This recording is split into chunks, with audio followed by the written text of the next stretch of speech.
Video Game Hunter here, and welcome to my review. A year ago, I made a top 10 video called Top 10 Games on Action 52. And the reason why I did a top 10 instead of a game review, because 1, there were way too many games to go over.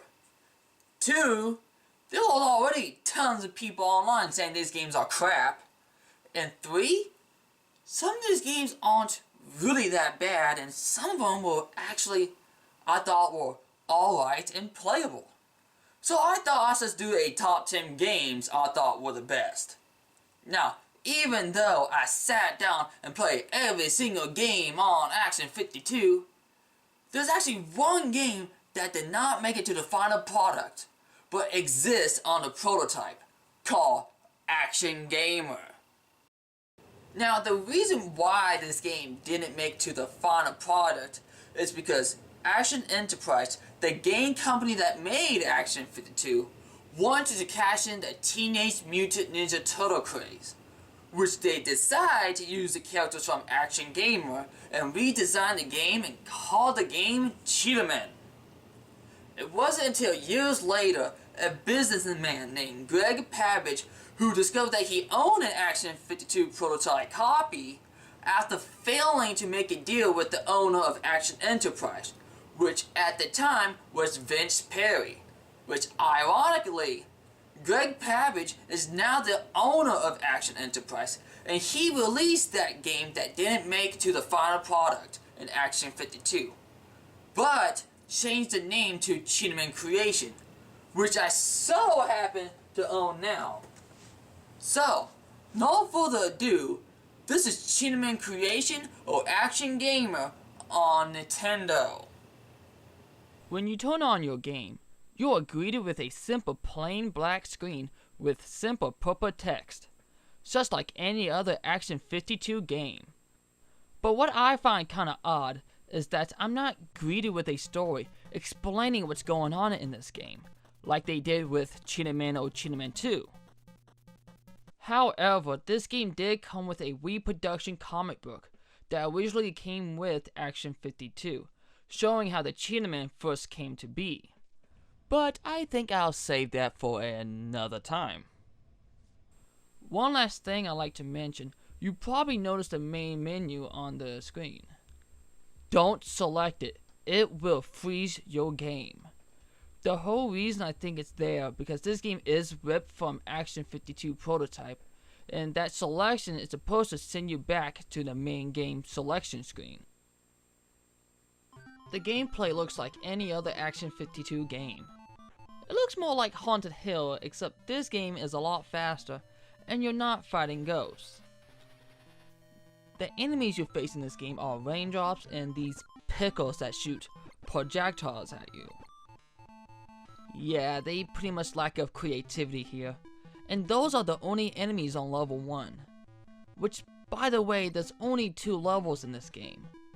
But that doesn't really surprise me since this is a Action 52 game. Well, anyway, level 2, they do have more enemies like these robots and whatever this glitched up mess is. And it's because of this glitched up mess of an enemy, I was unable to get far in level 2. It's just that I can't figure out the best way to kill him. And yes, I have killed him several times before, but that was just mere luck. This glitched up of a mess creature can shoot projectiles, but unlike usual projectiles, these seems like to follow behind him. Because once you kill him, this glitch creature projectile comes out of nowhere and kills you. I thought I had found a way to kill this creature and avoid these projectiles by jumping on him, but apparently this only works once. When I try to do it again, you die. So apparently I'm getting hurt doing this. But it's strange since that everything else kills you in one hit. However, all the other enemies and other projectiles on level 2 are easily avoidable. It's just that one freaking enemy. Now, for those who never played any of the Action 52 games, it may take a while for you to get used to the controls. The controls are nothing like some other platformer games on NES. Instead of being B to jump and A to attack, there's switch, which may feel a little awkward at first. Especially the fact when you jump, you can't hold down the jump button. Because when you do, you can't move left or right on the D-pad. So you have to tap the jump button, then press left or right. Now for attacking, depending on what level you're on, now I am saying depending because both levels you have different weapons. In the first level you have a crossbow, and surprisingly, it's a lot easier to aim to shoot in this game than the other Cheetahmen games. So that's one of the few positive things I can say about this game. However, when you want to shoot, you can't be holding down the D-pad because if you do, the game won't allow you to shoot. Which I don't really consider a bad thing, because this is one of those games that if you try to rush it, you're gonna die constantly. Which, by the way, you only have 2 lives, so use them wisely. However, on a good note, when you get to level 2 and once you lose all your lives, you don't go back to level 1. No, you go back to level 2. So you could call this a checkpoint. Well, anyway, so pretty much throughout the first level, you're going to be tapping the D-pad a lot and stop and shoot when the enemies appear. Now on level 2, your weapon is a wooden nightstick, and all I can say is, it makes you wish you still had the crossbow. The music of this game is, well, let's just say I kinda find it annoying. It feels like they had to pick the most annoying, high-pitched sound as possible.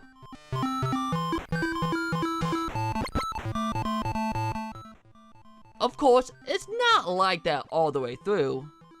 Give it about 15 seconds and the sound does get tuned down and it actually can be listenable. But after 8 seconds, you will get that annoying high-pitched sound again. But luckily, the music does go away when you reach level 2. Which is great, because I need some peace and quiet after getting a headache listening to that. This is one of those rare times I wish they had an option to turn off the music.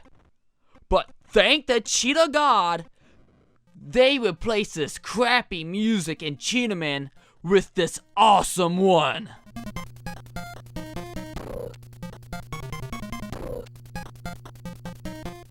But for now, I have to deal with this annoying sound.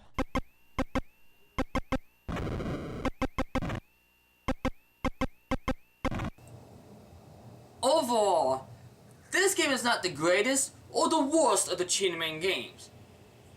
This game does play better than some Action 52 games, but I can't really recommend this game because the gameplay was okay until I got to the second level, since that's when they gave me a different weapon and an enemy I can't figure out how to defeat. So, I think it was best they replaced this game with Cheetahmen on Action 52, since that game has a lot more to offer than this one. However, I am glad they released this game, but I kind of find this more of a collector's piece than to own to play. Now, for those who want to get their hands on this game, you can buy this game at CheetamenGames.com for $200, which comes with the game, t-shirt, and a comic book. Or you can pay $500, which comes with what I already mentioned, plus an extra game, poster, and a music CD. Now, I'm not going to say this is a scam or whatnot. It's your guys' money, you do what you want. Now, in case you guys are wondering, no, I did not pay $200 or $400 for this. I got mine from the Cheetahmen 2 Kickstarter, where I donated an extra $99 to get my copy included with the Cheetahmen 2 The Lost Levels. Well, that's it for today. This is Video Game Hunter, And until next time, goodbye.